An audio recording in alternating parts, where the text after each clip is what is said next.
আল্লাহ বলেন প্রত্যেকটা মানুষ তার কৃতকর্মের জন্য আমি আল্লাহর সামনে জবাব দিতে হবে, কেউ বাঁচতে পারবে না, জবাব আমি আল্লাহর কাছে দিতেই হবে।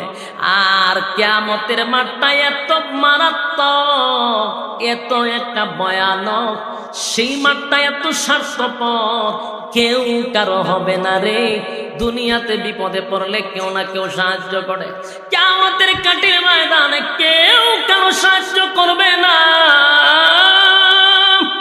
কেউ কারো সাহায্য করবে না।